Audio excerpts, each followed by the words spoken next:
नमो अरिहन्ताणं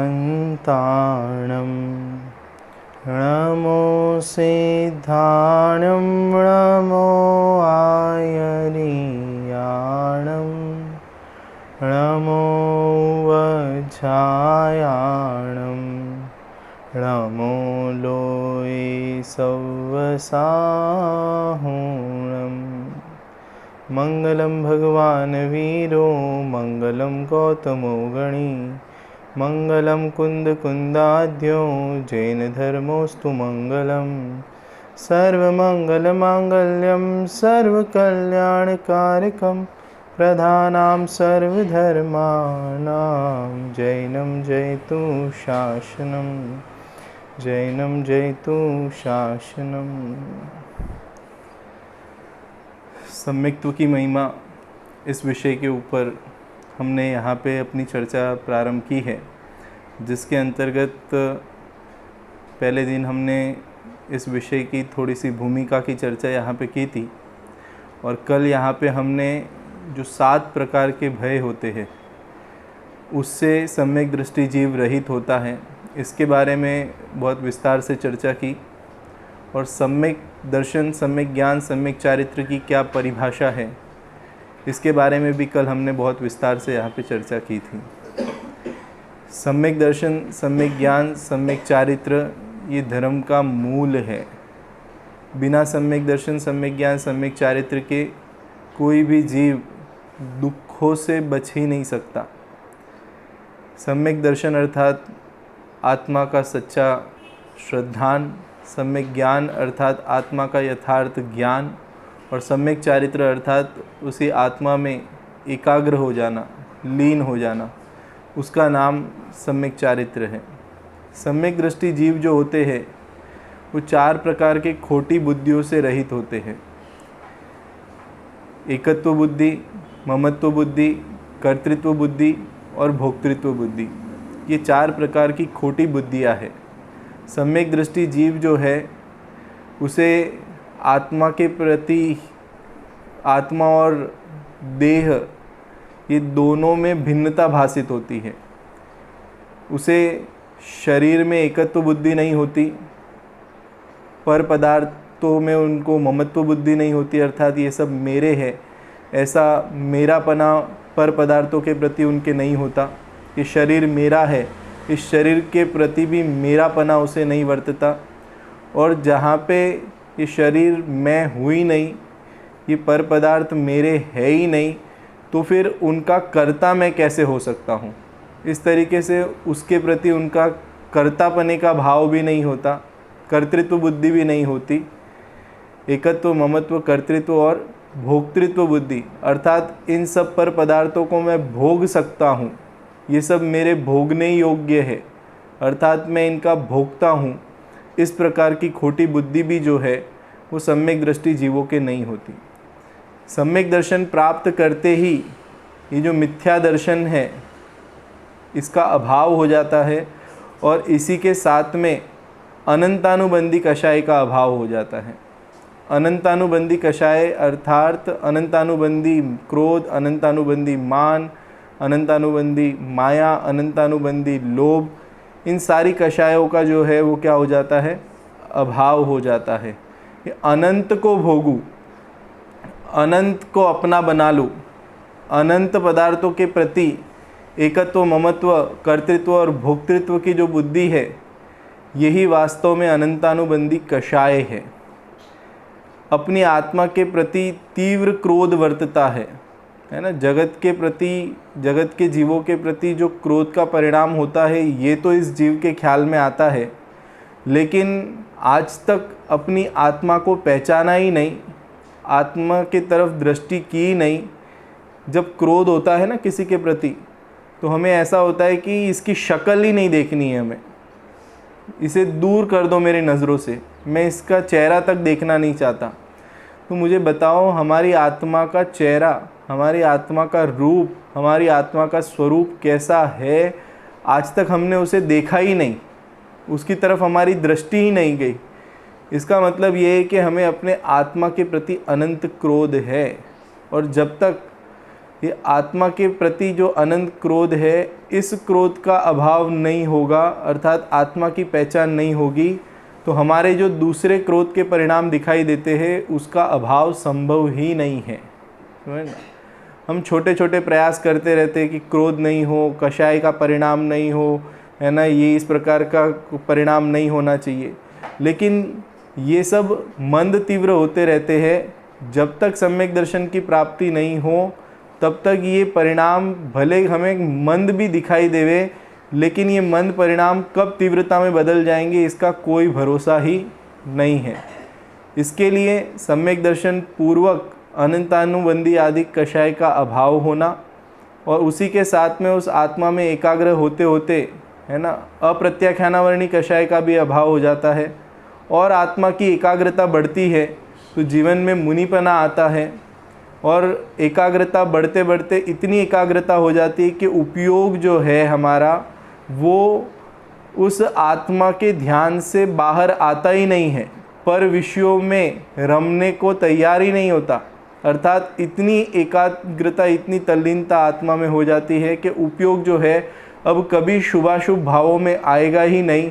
ऐसी परिस्थिति होने पर अनंत अवस्था की प्राप्ति इस जीव को हो जाती है और सदा के लिए, है ना, उपयोग आत्मा में लीन होते हुए उस अनंत अवस्था का भी अभाव होते हुए सिद्ध अवस्था को प्राप्त हो जाता है और जीव जो है अनंत अव्याबाद सुख को प्राप्त हो जाता है। इस तरीके से इस जीव की सुखी होने की पूरी एक यात्रा होती है जिसको मैंने बहुत संक्षेप में आपके सामने प्रस्तुत किया है। हम जो है यहाँ पे सम्यक्त्व की महिमा की चर्चा कर रहे हैं, इसके अंतर्गत आज जो हमें यहाँ पे चर्चा करनी है वो है 8 प्रकार के जो मद है। इन 8 प्रकार के मदों से सम्यक दृष्टि जीव जो है वो रहित होता है। अब ये 8 प्रकार के मद क्या है? मद अर्थात घमंड, मान। एक हिसाब से ये मान कषाय का ही स्वरूप है। जो देखना आप इस जीव की प्रवृत्ति कैसी होती है, जब क्रोध कषाय हावी होता है तब इस जीव को ऐसा होता है कि कोई भी मेरे नज़रों के सामने नहीं हो। लेकिन ये मान कषाय का स्वरूप कुछ अलग तरीके का है। जब इस जीव को मान का, है ना, रस चढ़ता है, मान कषाय तीव्र होती है, तब ये जीव जो है वो लोगों की भीड़ चाहता है, लोगों का संपर्क चाहता है, लोग उसे आके एप्रिशिएट करे, उसे कहे कि आपका घर बहुत अच्छा है, आपका, है ना, आपका जो भी मान जो है, जो भी आपकी चीज़ें हैं उसके बारे में हम एप्रिसिएशन चाहते हैं। आपने ये जो काम किया है बहुत बढ़िया काम किया है, ऐसा काम आपको करते ही रहना चाहिए। इस प्रकार का एप्रिसिएशन चाहिए होता है इस जीव को। और अगर समझो उसे वो एप्रिसिएशन नहीं मिले तो उसे ऐसा लगता है कि मेरा ये कार्य करना निरर्थक है।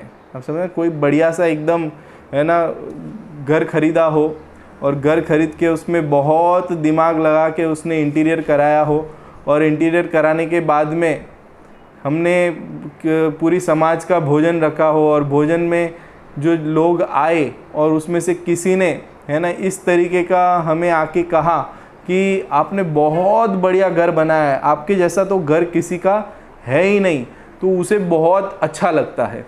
और उसी टाइम पे अगर कोई आके कह दे कि यार ये जो डिज़ाइन तुमने बनाई है ना, ये थोड़ी ओल्ड फैशन है, तो उसी टाइम पे इतना खेद खिन्न होता है अंदर ही अंदर। तो इसीलिए हमें समझना है कि ये मान किसे कहते हैं, मद किसे कहते हैं। मद का अर्थ होता है अपनी तुलना किसी पर पदार्थों के साथ में करना। मान का मतलब ये नहीं होता है कि मुझे, है ना, या सब जन ऐसा समझते हैं कि जैसे कोई करोड़पति हो, अब्जोपति हो, उसी को मान होता होगा, है ना। जो दरिद्री व्यक्ति है, गरीब व्यक्ति है, जिसके पास में कोई संसाधन नहीं है बाहर में, तो उसको तो मान होता ही नहीं होगा। तो क्या वो मान कषाय से रहित हो गया है क्या? तो उसे वो मान की कषाय नहीं है क्या? ये मान बाहर के वस्तु से संबंधित नहीं है। मान वास्तव में पर पदार्थों के साथ में अपनी तुलना करना, अपनी कंपैरिजन करना, मतलब घर के साथ में अपनी सत्ता का कंपैरिजन करना कि घर है घर को अपना मानना और उसके होने में अपनापना मानना और उसके नहीं होने पे अब मेरे कुछ अस्तित्व नहीं है ऐसा मानना। जैसे देखना कि जो गरीब व्यक्ति होता है उसके पास में धन नहीं है, लेकिन वो भी अपने को धनवान हूँ ऐसा मानता है कि नहीं मानता है, और धन नहीं है उसके कारण से अपने को दीनहीन अनुभव करता है कि नहीं करता है। समझना, इसके लिए धन नहीं होने के कारण से अपने को दीन अनुभव किया और एक जन ने धन होने के कारण से अपने को बड़ा अनुभव किया। तो ये दोनों ही मानी है। इसमें जिसके पास धन नहीं है तो वो मान से रहित है, और जिसके पास धन है और उसका अभिमान करता है ना, मेरे पास तो बहुत धन है, तो वो मानी है। ऐसा नहीं है कि जो अपनी तुलना और धन के होने नहीं होने से भी बहुत मायने नहीं रखता है। कि जैसे चक्रवर्ती का जीव होता है, उसके पास में तो बाहर में बहुत विभूति है, लेकिन उसके अनंतानुबंधी मान कषाय का क्या है, अभाव है, क्योंकि वो अपनी तुलना जो है वो उस 6 खंड के आधिपत्य के कारण से नहीं मानता है। अब समझना, तो इसीलिए वस्तु होने पर भी अगर हम उस वस्तु के साथ में अपना बड़प्पन और अपनी दीनताहीनता अनुभव करते हैं, उसे मान कहते हैं। और इस मान को 8 प्रकार के भेदों में यहाँ पे बताया गया है। ऐसे तो मान का परिणाम जो है वो असंख्य प्रकार का हो सकता है, अलग अलग प्रकार के हो सकते हैं, लेकिन उसको 8 भागों में यहाँ पे विभाजित करने का प्रयास किया गया है। तो उसको हम यहाँ पे समझने का प्रयास करेंगे। इसमें 8 प्रकार के मान की चर्चा जो है रत्नकरण श्रावकाचार में भी आई है और छड़ाला में भी आई है। तो रत्नकरण श्रावकाचार में जो 8 मद के भेद बताए हैं, 8 प्रकार के मद बताए हैं, वो है ज्ञान का मद, पूजा का मद, कुल का मद, जाति का मद, बल का मद, रिद्धि का मद, तप का मद और शरीर का मद। और इसी प्रकार से जो दौलत राम जी की छड़ाला है उसमें कुल का मद, जाति का मद, रूप मद, ज्ञान मद, धन मद, बल मद, तप मद और प्रभुता का मद। इस प्रकार से 8 प्रकार की चर्चा वहाँ पे भी आई है। इसमें थोड़ा शब्दों का फेर है, बाकी भाव दोनों में सेम ही है। इसमें देखिए रत्नकरण श्रावकाचार में जो है वो 3 शब्द अलग मिलते हैं हमें, पूजा का मद, रिद्धि का मद और शरीर का मद। और दौलत राम जी की छड़ाला में रूप मद, धन मद और प्रभुता मद। तो इसमें हम थोड़ी सी तुलना कर लेवे कि जो वहाँ पे रत्नकरण श्रावकाचार में पूजा का मद बताया है, उस पूजा के मद में धन और प्रभुता ये दोनों को उसमें गर्भित कर लिया है, और शरीर के मद में रूप को गर्भित कर लिया है, और रिद्धि की चर्चा अलग से हुई है। तो इस प्रकार से एक हिसाब से देखा जाए तो थोड़ा शब्दों का फेर है, बाकी भाव जो है वो दोनों में समान ही है ना। ये चर्चा इस प्रकार की है। इसमें से जो सबसे पहला मद है ज्ञान मद, उस ज्ञान मद की चर्चा जो है वो हम अभी यहाँ पे प्रारंभ करते हैं कि ज्ञान मद किसे कहते हैं। देखो, इसकी चर्चा जो है हम रत्नकरण श्रावकाचार के आधार से करेंगे। जिसके पास में घर पे ग्रंथ हो, 49 नंबर का पेज है, और 8 ही मत की चर्चा जो है हम रत्नकरण श्रावकाचार के आधार से करेंगे। तो इसके लिए आपके पास में अगर ग्रंथ हो तो आप अगली क्लास में या फिर इसी क्लास में भी जो है ग्रंथ लेके आप बैठ सकते हो। सबसे पहला मत जो है वो है ज्ञान मत। ज्ञान अर्थात वो जानन रूप जो ज्ञान है उसकी चर्चा यहाँ पे नहीं कर रहे हैं। ज्ञान मद मतलब क्षयोपशम के कारण से, है ना। देखो यहाँ पे मैं पढ़ता हूँ, उसके बाद में हम इसकी चर्चा करते हैं। जिसके एक भी मद हो वह सम्यक दृष्टि कैसे हो सकता है। पेज नंबर 49 है, ऊपर से तीसरा पैरा है ज्ञान मद का रत्नकरण श्रावकाचार में, कि जिसके एक भी मद हो वह सम्यक दृष्टि कैसे हो सकता है। यहाँ पे विचार कर रहे हैं कि अगर किसी के एक भी मद, 8 प्रकार के जो मद बताए उसमें से अगर किसी भी प्रकार का अगर मद हो तो वास्तव में वो सम्यक दृष्टि कैसे हो सकता है, हो ही नहीं सकता। अर्थात सम्यक दृष्टि जो है वो 8 प्रकार के मदों से क्या होता है, रहित होता है। इसकी बात यहाँ पे की गई है। देखो सबसे पहला मद है ज्ञान मद। ये विचार करते हैं, हे आत्मा तूने तो इंद्रियों से उत्पन्न हुआ ज्ञान पाया है, इसका गर्व क्यों करता है। यह ज्ञान तो ज्ञानावरण कर्म के क्षयोपशम के अधीन है, विनाशिक है, इंद्रियों के अधीन है, वात पित्त कफादिक के अधीन है, इसके नष्ट होने में अधिक देर नहीं लगती है, क्यों इसका गर्व करते हो? इंद्रियों के नष्ट होते ही ज्ञान भी नष्ट हो जाता है। वात पित्त कफादिक के घटने बढ़ने पर क्षण मात्र में ही ज्ञान विपरीत हो जाता है, बावला हो जाता है। देखो इस पूरे पैराग्राफ का मीनिंग क्या है। ये जो ज्ञान इस जीव को प्रकट हुआ है, शैवक्षम ज्ञान है। ये कैसा ज्ञान है? शैवक्षम ज्ञान है। और ये ज्ञानावर्णी कर्म के उदय से इस जीव को इस प्रकार का शैवक्षम हुआ है, जिसके कारण से इसको जानना होता है ना। तो ये जो जानना होता है ये बहुत टेम्पररी है, विनाशिक है, शैवक्षम ज्ञान है। आज जो हमें जितना ज्ञान का उगाड़ है, जानना हो रहा है, जितना हमें है ना ज्ञान प्रकट हुआ है, ये वास्तव में भरोसा करने लायक नहीं है, क्योंकि ये कैसा है? विनाशिक है, इंद्रिय आधीन है। मतलब एक तो शैवक्षम है, कर्म आधीन है, उसके साथ में इंद्रियों से प्रवर्तता है कि इंद्रिय जो समझो अगर हमें कुछ चखना हो तो स्पर्शन इंद्रिय से चखा जाता है, सूंघना हो तो घ्राण इंद्रिय से सूंघा जाता है। तो वो इंद्रियों के अधीन है और वो शरीर आधीन, इंद्रिय आधीन मतलब वो शरीर आधीन है।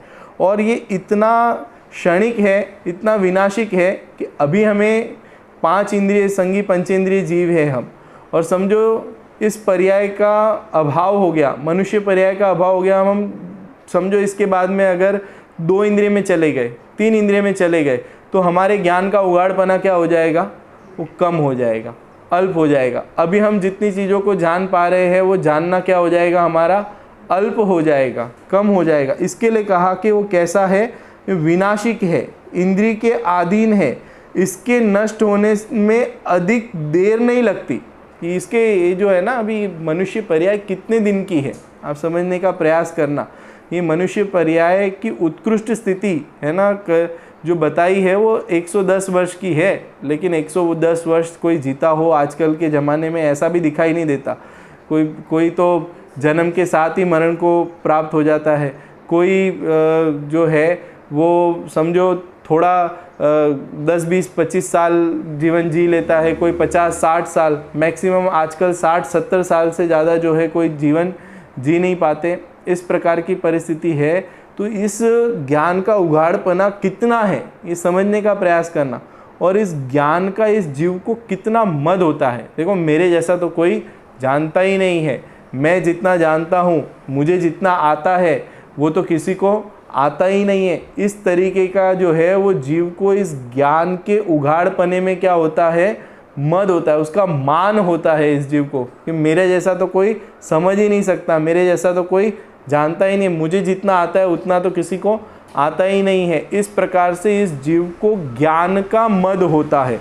तो यहाँ पे कह रहे हैं कि ये मद करने जैसा नहीं है, क्योंकि ये इंद्रिय अधीन है और कर्मों के शैवक्षम से हुआ है, और ये कब नष्ट हो जाएगा इसका कोई भरोसा नहीं है। आप समझे, कई बार ऐसा होता है ना, कुछ एक्सीडेंट होता है, तो एक्सीडेंट होता है तो सर पे चोट लगती है और पूरा का पूरा ज्ञान क्या हो जाता है उसका, है ना। अब वो एक्सीडेंट तो निमित्तपना है, वहाँ पे ऐसा कर्म का उदय आता है और वो ज्ञान क्या हो जाता है? एकदम पागल हो जाता है वो व्यक्ति, है ना। इस शरीर में ये जो डॉक्टर्स वगैरह होते हैं ना, ये वात पित्त कफ आदि का चेक करते रहते हैं। तो अगर वो वात पित्त कफ जो है वो अगर कम हो जाए, तो अगर शरीर में उसकी मात्रा घट जाए, निमित्त नैमित्तिकपना है, अगर उसका मात्रा घट जाए तो जीव क्या हो जाता है? बावला हो जाता है, मतलब पागल हो जाता है। तो हम कहते हैं ना भाई ये इसका माइंड जो है वो क्या हो गया है? हिल गया है थोड़ा सा। तो इस प्रकार का ज्ञान है। अब इस प्रकार के ज्ञान का क्या मान करना? इस ज्ञान का कोई भरोसा ही नहीं है, और ये अपने अधीन ही नहीं है, कर्म अधीन है। और इस ज्ञान के शैवक्षम का इस जीव को इतना अभिमान होता है कि मेरे जैसा तो कोई जानता ही नहीं है, मैं जितना जानता हूँ वैसा कोई जानता ही नहीं। इस प्रकार से मान करने जैसा है नहीं वास्तव में। इसकी बहुत सुंदर चर्चा आगे आचार्य देव ने बहुत सुंदर की है। मैं रत्नकरण शावकाचार्य के आधार से इसकी विस्तार से चर्चा करूँगा। बहुत मज़ा आएगा आपको इसको सुन के, आप देखना। यह इंद्रिय जनित ज्ञान तो शरीर के साथ ही विनश जाएगा। और ये इंद्रिय जनित ज्ञान जो है वो कैसा है? ये जो अभी हमें ज्ञान का उघाड़पना हुआ है, ये तो जब इंद्रियों का नाश होगा, अब ये जो 5 इंद्रिय वाला है अगर 2 इंद्रिय में चला जाए, 3 इंद्रिय में चला जाए, तो उसका ज्ञान क्या हो जाएगा, एकदम मंद हो जाएगा। और समझो कोई निगोद में चला जाए, 1 इंद्रिय हो जाए, तो इसके ज्ञान का उघाड़पना कितना होएगा फिर, जो अक्षर के अनंतवा भाग बरोबर इसके ज्ञान का उघाड़पना क्या हो जाएगा, रह जाएगा। तो इसके लिए यहाँ पे लिखते देखो, इस ज्ञान का, इस उघाड़ का, है ना, ये जो ज्ञान हमें अभी उपलब्ध हुआ है, इसके उघाड़ का मान करने जैसा नहीं है, क्योंकि लिए कई बार एकेंद्रीय हुआ, ये जीव क्या हुआ, कई बार एकेंद्रीय हुआ, और एकेंद्रीय में इसके ज्ञान का उघाड़पना कितना था कि जो अक्षर होता है ना, उसका अनंत भाग कर दो, वो अनंतवा भाग जो है, इतना मात्र जो है उसके ज्ञान का क्या रहता है, उघाड़पना रहता है। इसलिए वो ज्ञान का मद करने जैसा नहीं है। शेष 4 इंद्रियां प्राप्त ही नहीं हुई, 1 इंद्रिय हुआ तब इतना ज्ञान का अल्प, और फिर 4 इंद्रिय तो कभी इसको बहुत मुश्किल से रेयर केस में प्राप्त हुई। फिर इंद्रियों में जड़ रूप पाषाण, धूल, पृथ्वी रूप होकर असंख्यात काल तक अज्ञानी रहा, और वो भी 1 इंद्रिय में असंख्यात काल।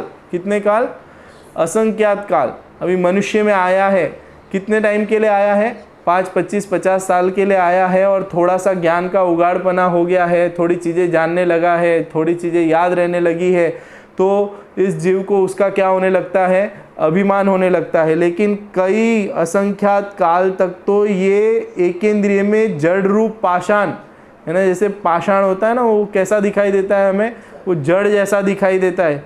धूल, पृथ्वी होकर असंख्यात काल तक अज्ञानी रहा, कई बार विक्लत्रिय में हित अहित की शिक्षा रहित हुआ, कई बार कुकर, सुकर, है ना, ये तिर्यंच गति के जीव होते हैं ना, ये सुअर कैसा होता है, वो विष्ठा में खेलता है, कीचड़ में लौटता है, ऐसा इस प्रकार की ज्ञान की प्रवृत्ति हुई है इस जीव की कि कई बार कुकर, शुकर, व्याघ्र, सर्पादिक में विपरीत ज्ञानी होकर भ्रमण किया, सांप बन गया। उसके बाद में निगोद में अक्षर के अनंत में भाग मात्र ज्ञान सहित हुआ। व्यंतर आधिक अधम देवों में भी व्यंतर हुआ, कभी व्यंतर भी देव गति का एक देव होता है, तो व्यंतर आदिक में गया, और मिथ्यात्व के प्रभाव से, किसके कारण से, मिथ्यात्व अर्थात उल्टी मान्यता के प्रभाव से आपा पर नहीं जानता हुआ, अर्थात मैं कौन हूँ और पर क्या है इसका भेद विज्ञान नहीं करता हुआ मरण किया, है ना। कई बार निगोद से निकला, 2 इंद्रिय हुआ, 3 इंद्रिय हुआ, 4 इंद्रिय हुआ, पंचेंद्रिय हुआ, पंचेंद्रिय होके कभी देवादिक में गया, और देवादिक में जाके भी आत्मा और पर का निर्णय नहीं किया, और निर्णय किए बिना वापस से क्या हो गया, वापस से 1 इंद्रिय में जाके परिभ्रमण उसका वो चलते ही रहता है, चलते ही रहता है, वापस से 1 इंद्रिय में चला गया। इस प्रकार से अब देखना, अब ये तो इसके परिभ्रमण की चर्चा की कि 1 इंद्रिय में से निकला और दोबारा क्या हो गया, 1 इंद्रिय में चला गया।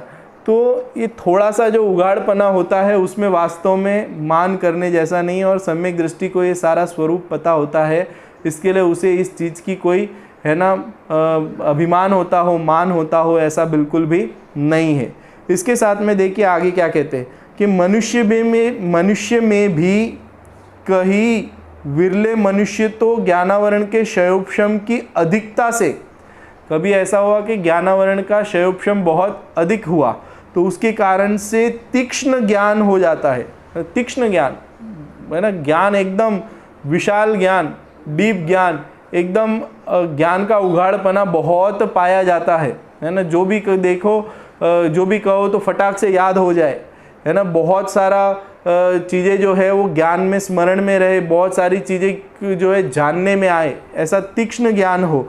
तो उनमें से कितने ही मनुष्य तो नीच कार्यों में प्रवीण होकर क्या करते हैं कि बहुत ज्ञान का उगाड़ हुआ, तो बहुत ज्ञान का उगाड़ होने पर इस जीव ने क्या किया कि नीच कार्यों में प्रवीण होकर अनेक जल के जीव, थल के जीव, आकाश में विचरण करने वाले जीवों को मारने में, पकड़ने में, बांधने में अनेक यंत्र, पिंजरा, जाल, फांसी बनाने में चतुराई का उपयोग करते हैं। देखो ज्ञान का उगाड़ हुआ तो क्या ये किसकी बात चल रही है? आपको क्या लग रहा है किसकी बात चल रही है? ये हमारी बात चल रही है, ये मिथ्या दृष्टियों की बात चल रही है। जो सम्यक्त्व से रहित हैं उनकी चर्चा चल रही है कि हमारे पास में ज्ञान का उगाड़पना हुआ तो उस ज्ञान का उगाड़पने का उपयोग, सदुपयोग हमने कहाँ पे किया? कई बार इस जीव ने बहुत ज्ञान इसका है ना खुला ना, तो इसने उसका उपयोग किया कि जो जलचर है ना, ये कहा यहाँ पे जल में रहने वाले, थल में रहने वाले या हवा में रहने वाले जो जीव होते हैं उनको पकड़ने के लिए यंत्र बनाए। उनको पकड़ने के लिए यंत्र मतलब जैसे फिशिंग करते हैं ना, वो तो फिशिंग करने के लिए जो मछली को पकड़ने के लिए वो डंडी आती है और उसके अंदर वो ट्रैप रहता है, तो वो ऐसा यंत्र बनाया। बहुत दिमाग तेज हो गया ना इस जीव का, तो वो तेज दिमाग का उपयोग इसने कहाँ किया? वो पानी में चलने वाले जीवों को पकड़ने के लिए यंत्र बनाया।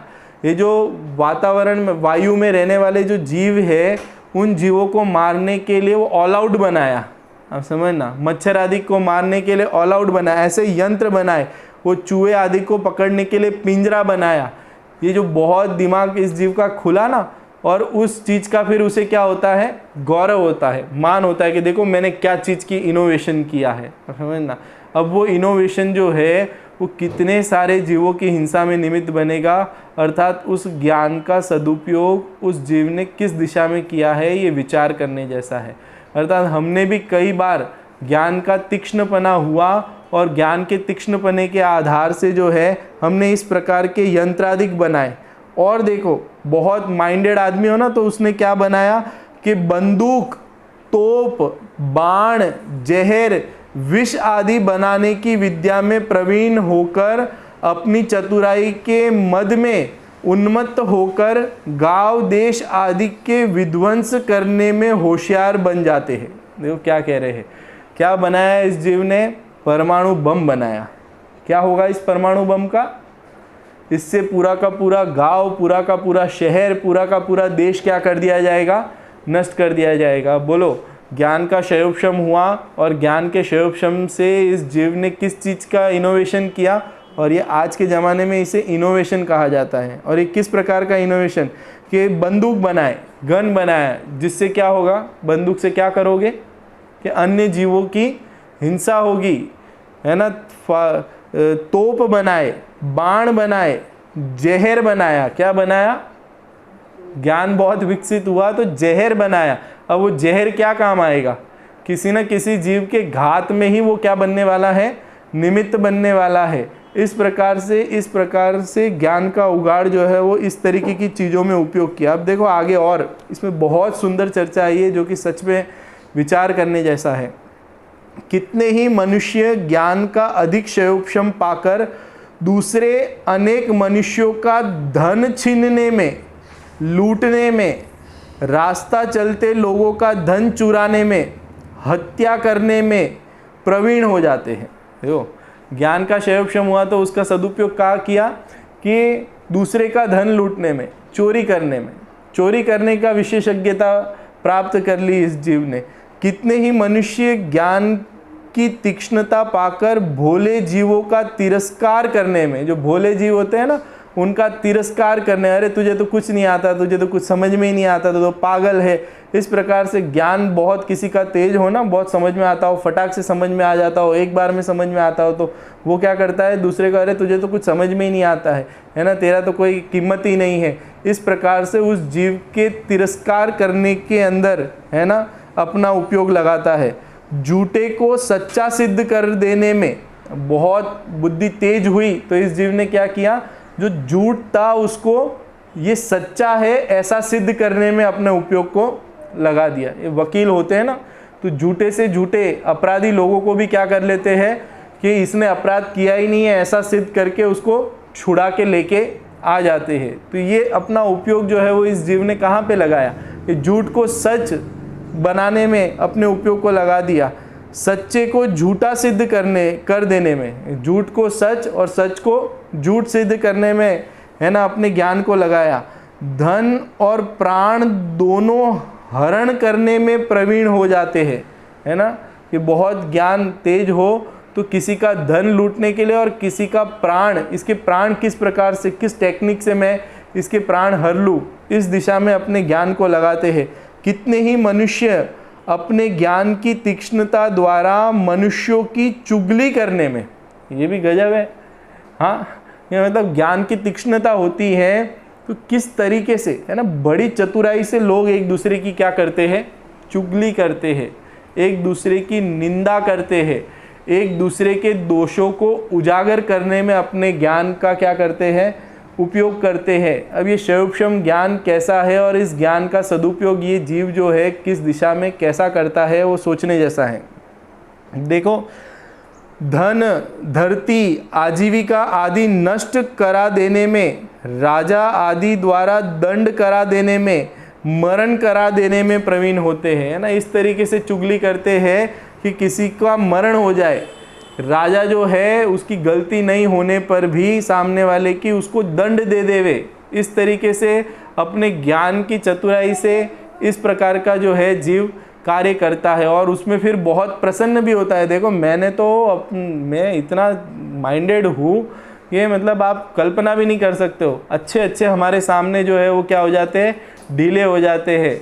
इस प्रकार से अपने ज्ञान का मद करते हैं। आगे सुनिए, बहुत सुंदर चर्चा है ये। कितने ही मनुष्य लकड़ी, पत्थर, धातु, रत्न आदि की अनेक वस्तु बनाने में, चित्र, आभरण, वस्त्र, महल आदि अनेक प्रकार की रचना बना देने में प्रवीणता पाकर अभिमान के वश होकर नष्ट हो जाते हैं, है ना। कई जीव जो ऐसे होते हैं कि बहुत अच्छा, है ना, सोने का आभूषण बनाने की कला सीख लेता है, कोई डॉक्टरेट सीख लेता है, किसी को इंजीनियरिंग की ज्ञान होती है ना। अलग अलग फील्ड जो आजकल हम पढ़ाई करते हैं ना, और उस ज्ञान का शैवक्षम में प्रवीणता, है ना, मतलब कि ये बहुत क्लासिक डॉक्टर है, इसे डॉक्टरेट का बहुत अच्छा ज्ञान है और उसे भी अपने उस ज्ञान का क्या होता है, मद होता है कि मेरे जैसा डॉक्टर तो पूरी दुनिया में आपको मिलेगा ही नहीं, है ना। मेरे जैसा, है ना, वकील तो कहीं है ही नहीं, मेरे जैसा इंजीनियर तो कोई है ही नहीं। इस प्रकार से उस ज्ञान का इस जीव को क्या होता है,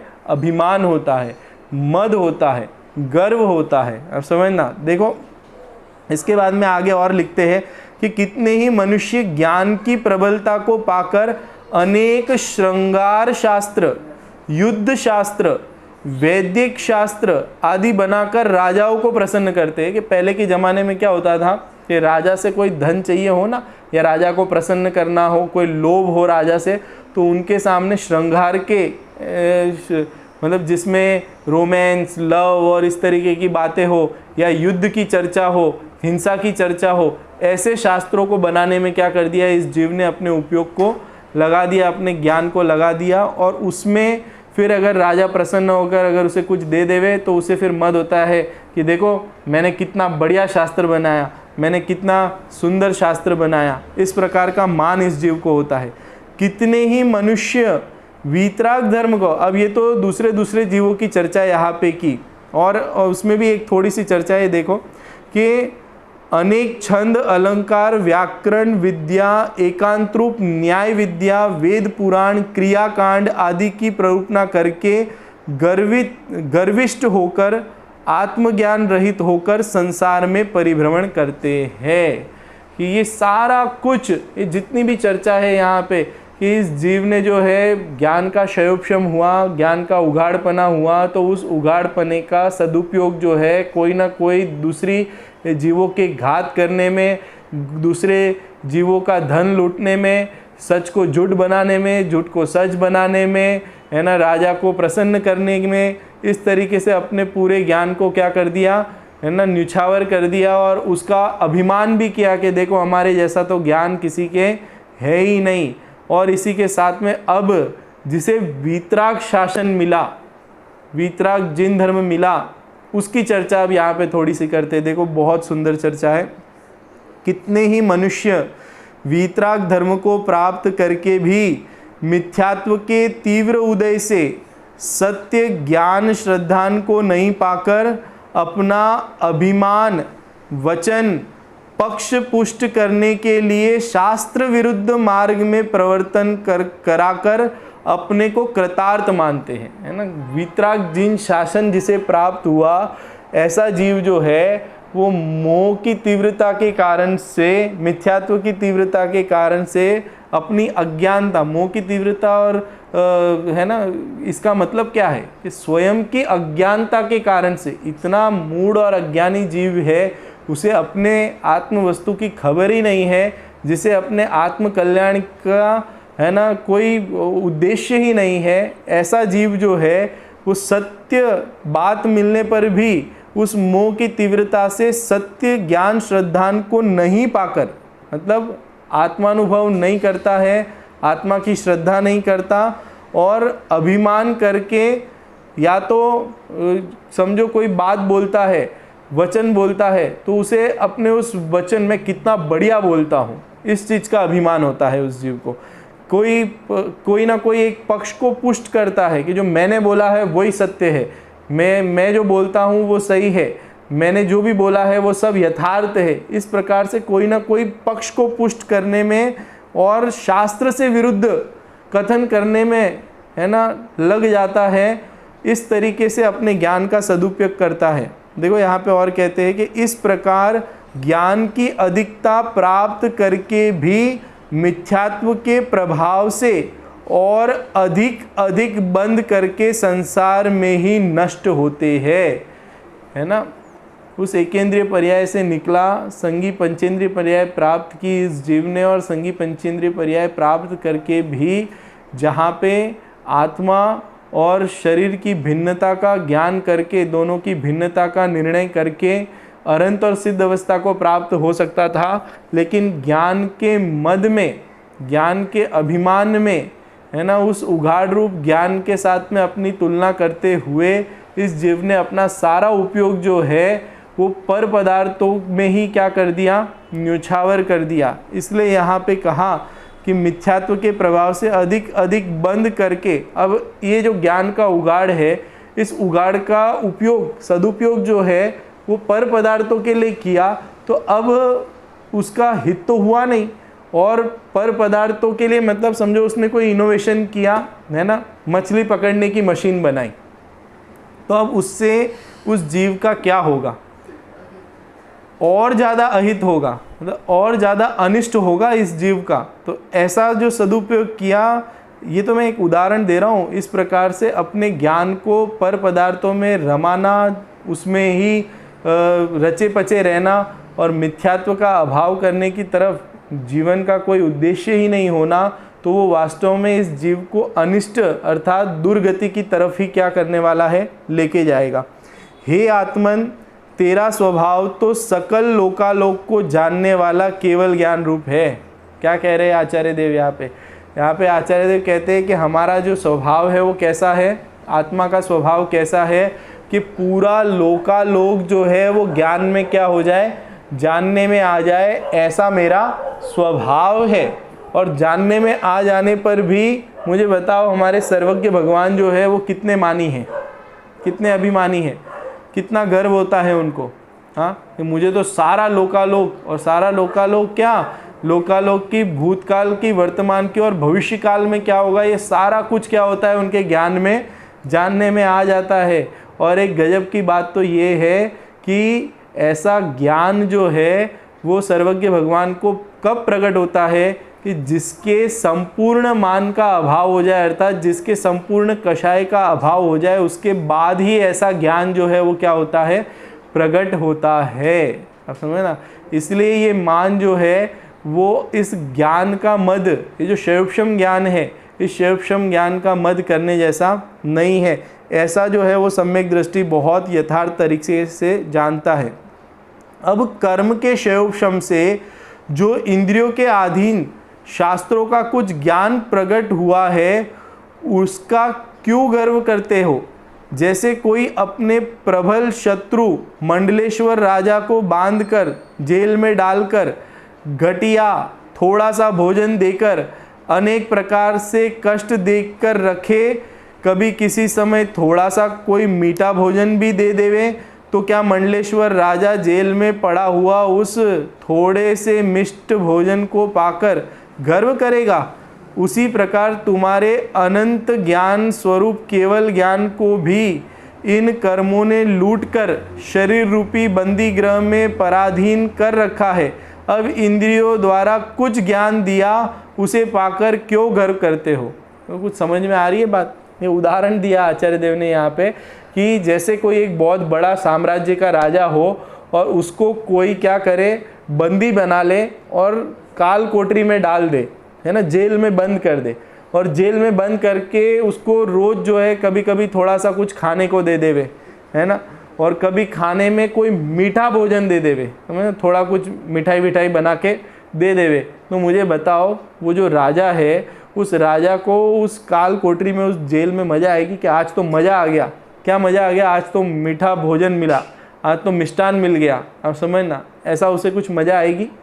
ऐसे ही हमारी आत्मा जो है पूरे लोकालोक को एक साथ में एक समय में जान लेने का स्वभाव रखता है, सामर्थ्य रखता है।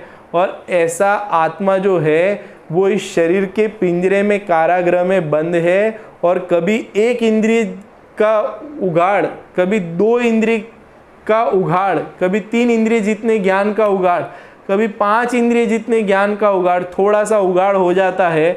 तो क्या हम इसमें खुश हैं? क्या हमें इसमें मज़ा आनी चाहिए? आप समझना, ये उगाड़ जो है वो मान करने, गर्व करने जैसा नहीं है। अर्थात मेरा स्वभाव तो पूरे लोकालोक को एक साथ में एक समय में जान लेवे, ऐसा मेरे स्वभाव का सामर्थ्य है। देखो, इंद्रिय ज्ञान तो विनाशिक पराधीन है। इंद्रिय ज्ञान कैसा है? ये जो इंद्रिय के अधीन जो ज्ञान है वो कैसा है? ये पराधीन है। एक तो इसमें बहुत अधीनता है और उसके साथ में विनाशिक है, नष्ट हो जाने वाला है। शरीर के साथ ही अवश्य नष्ट हो जाएगा। इस शरीर में भी रोग से, और ये कोई इंद्रियां नष्ट होगी तभी नष्ट होगा ऐसा नहीं। समझो कोई शरीर में रोग हो गया तो भी वो ज्ञान क्या हो जाता है? नष्ट हो जाता है। बुढ़ापे से, है ना, समझो बुढ़ापा आता है ना, तो जैसे बचपन में हमें चीज़ें याद होती थी, है ना, ज्ञान का जो तीक्ष्णपना था, अब वो बुढ़ापा होते होते क्या हो जाता है? वो तीक्ष्णपना समाप्त हो जाता है।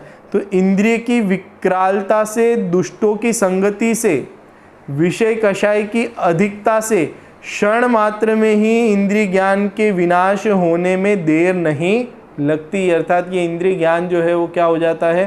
क्षण मात्र में नष्ट हो जाता है।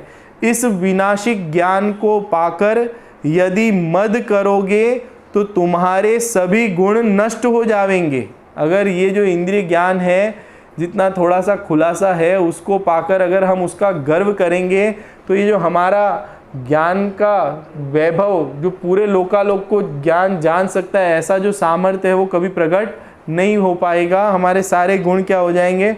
नष्ट हो जाएंगे। तुम ज्ञान रहित होकर एकेंद्रिय आदिक में जाकर पैदा हो जाओगे। ज्ञान रहित होकर एकेंद्रिय आदिक मतलब ज्ञान से रहित हो जाएगा क्या जीव?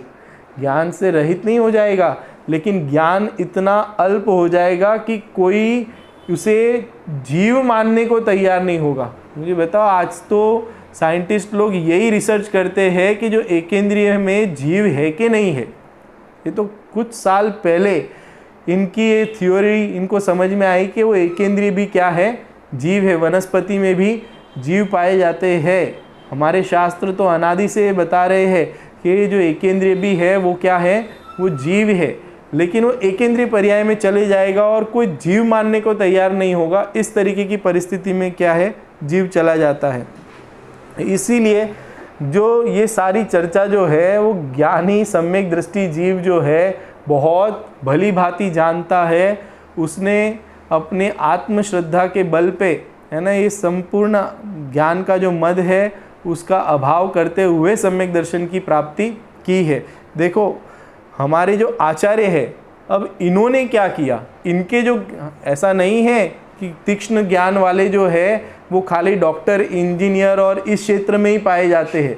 हमारे धर्म के क्षेत्र में भी तीक्ष्ण ज्ञान वाले जीव पाए जाते हैं, और उन्होंने अपने ज्ञान का सदुपयोग किस प्रकार से किया वो यहाँ पे थोड़ी सी चर्चा आइए मैं करता हूँ। देखिए कि पूर्व काल में हुए ज्ञानी वितरागियों के लिए ग्रंथों के वाक्य को देखो।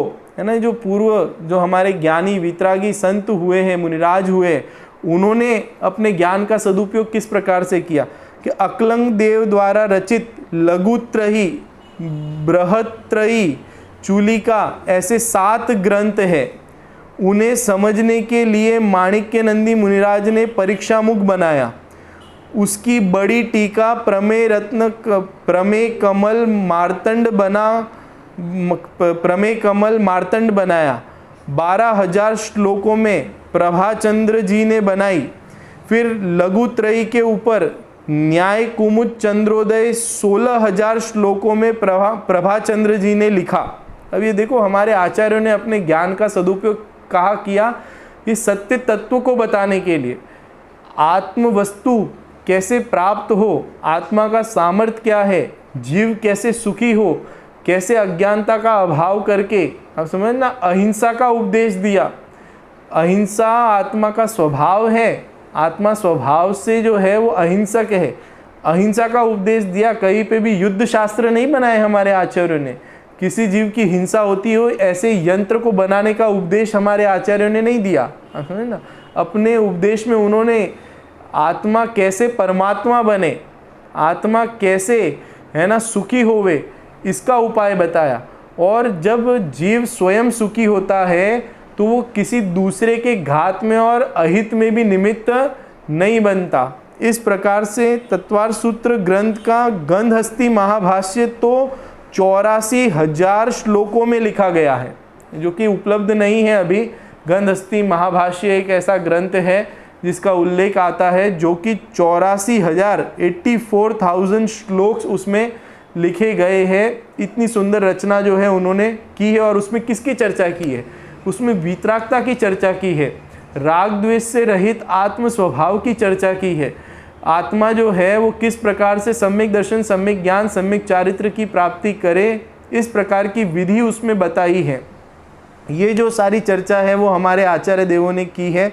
अब थोड़ी सी चर्चा जो है, जो शैवोपशम ज्ञान हुआ है वो कैसा है, किस प्रकार का है और हमें उसको किस प्रकार से सदुपयोग में लेना चाहिए, अंत में वो चर्चा मैं करके इस विषय को विराम देता हूँ। देखिए, किसी प्रकार श्रुत ज्ञानावरण कर्म के शैवोपशम से कुछ ज्ञान प्राप्त किया है तो इसे बड़ी दुर्लभ वस्तु समझकर, ये जो हमें ज्ञान का उगाड़पना हुआ ना, मति श्रुत ज्ञान, श्रुत ज्ञान मतलब विशेष जानना, ज्ञान में और विशेष जो जाना जाता है उसे श्रुत ज्ञान कहते हैं। और उस श्रुत ज्ञान में भी जो सम्यक श्रुत अर्थात जिनवाणी, जिसमें आत्मा के हित की बात हुई हो, आत्मा कैसे परमात्मा बने, उसे श्रुत कहते हैं। और उस श्रुत में अपने उपयोग को लगाना चाहिए। ये बहुत दुर्लभ है, ऐसा समझना चाहिए कि ये जो श्रुत ज्ञान है वो ऐसे ही नहीं मिल जाता। ये जो संगी पंचेंद्रिय पना मिला है ना, इस संगी पंचेंद्रिय पना मिलने का प्रयोजन क्या है, इसका उद्देश्य क्या है, मुझे बताओ। ये संगी पंचेंद्रिय पने में इस जीव को मन मिला, तो मन के माध्यम से ये जो टूल है मन, ये किसके लिए सदुपयोग करना चाहिए? ये मन जो है इसके माध्यम से अपने हित अहित करने में, है ना, इसका विचार करने में अपने उपयोग को लगाना चाहिए, अपना मन का प्रयोग करना चाहिए। और अगर अपने मन का प्रयोग अपनी आत्मा का हित किस में है, अहित किस में, इस चीज़ों में नहीं लगाकर फिर वही, है ना, तोप बनाने में, इंजीनियरिंग करने में, डॉक्टरेट करने में हमारा सारा उपयोग जो है हम बर्बाद कर दे, उसी को सोचने में, उसी का इनोवेशन करने में। मुझे बताओ, किसी ने ज़ीरो का इन्वेंशन किया, तो ज़ीरो का इन्वेंशन करने से उसे आखिरकार प्राप्त क्या हुआ? क्या वो सुखी हो गया? क्या उसके संसार का परिभ्रमण का अंत आ गया? आप समझना। तो हमारे पास में तो ये हमारे पास स्वर्णिम अवसर है कि हमारे पास मन भी है, श्रुत भी है, और श्रुत को जानने वाला अर्थात श्रुत के उगाड़ रूप श्रुत ज्ञान भी उपलब्ध है हमारे पास। और जो श्रुत ज्ञान भाव श्रुत ज्ञान रूप से अगर परिणम जाए, देखो कहते हैं कि ये श्रुत ज्ञान तो इससे बड़ी दुर्लभ वस्तु समझकर, ये जो श्रुत ज्ञान है ना, इसे बड़ी दुर्लभ वस्तु समझकर आत्मा को विषयों से मतलब ये जो 5 इंद्रिय के विषय है ना, ये 5 इंद्रियों से क्या जानने में आता है कि 5 इंद्रियों के माध्यम से मात्र पुद्गली पुद्गल क्या होता है, ज्ञान का विषय बनता है, पुद्गली पुद्गल जानने में आता है। इसलिए ये 5 इंद्रिय के विषयों से और कषायों से छुड़ाकर, ये जो कषाय भाव उत्पन्न होते हैं ना, क्रोध, मान, मायाचारी, लोभ, हास्य, रति, अरति, शोक, भय, जुगुप्सा, स्त्रीवेद, पुरुषवेद, नपुंसकवेद, ये सच्ची आत्मा की क्या है, बीमारी है, ये रोग है जिसके कारण से नया कर्म बंधन होता है। तो इस श्रुत ज्ञान को कहाँ पे लगाना चाहिए कि इस श्रुत ज्ञान को 5 इंद्रियों के विषयों से तथा अभिमान आदि कषायों से छुड़ाकर परम समता धारण कर, समता, साम्य भाव, आप समझना, साम्य भाव आत्मा का वास्तविक सुख देने वाला, अर्थात किसी से राग नहीं, किसी से द्वेष नहीं, ऐसा जो साम्य भाव, ऐसा हमारा जो वीतराग भाव, आत्मा के आश्रय से जो भाव प्रकट होता है उसे साम्य भाव कहते हैं। उस साम्य भाव को धारण कर संसार परिभ्रमण के अभाव का प्रयत्न करो, अर्थात ज्ञान का मद करके आत्मा को अनंत संसार नहीं बनाओ। अर्थात ज्ञान जो ये सर्वक्षम ज्ञान मिला है ना, ये विनाशिक है, इसका उपयोग जो है वो आत्मा को पहचानने में, आत्मा को समझने में करे तो ये वास्तव में कार्यकारी है। और अगर इसका उपयोग पर पदार्थों को समझने में, कषायों में लगा देंगे तो वास्तव में ये और अहितकारी होगा। और इस तरीके से जो सम्यक दृष्टि जीव है उसने अपने ज्ञान को, अपने आत्मा को समझने में लगाया, अपने ज्ञान के माध्यम से आत्मा को समझा, समझ के श्रद्धा के आधार से उस पे उसका भरोसा किया, प्रतीति की, और जो उसी में एकाग्र हो गया। इसीलिए वास्तव में जिसे इस प्रकार का ज्ञान का मद नहीं होता है वो ही वास्तव में सम्यक दर्शन की क्या कर सकता है, प्राप्ति कर सकता है। ये तो हमने ज्ञान मत की, एक ज्ञान मत की चर्चा आज हमारी हुई है। इसके अलावा और 7 प्रकार के मत पाए जाते हैं जिसकी चर्चा हम आगे भी करेंगे, समय तो हो गया है। इस प्रकार ज्ञान के मत का अभाव करने का उपदेश दिया है। सब उपदेश, ये पूरी जो हमारी चर्चा है उसका निष्कर्ष यही है कि वास्तव में ज्ञान का मद जो है वो करने जैसा नहीं है। ज्ञान का सदुपयोग उस आत्मा को समझने में लगाना चाहिए, उस आत्मा के समझने में, समझ के समाने में हमारा ज्ञान जो है वो हमें उस प्रकार से सदुपयोग करना चाहिए। इसी मंगल भावना से आज की बात विराम करता हूँ। शेष चर्चा जो है हम कल की क्लास में करेंगे।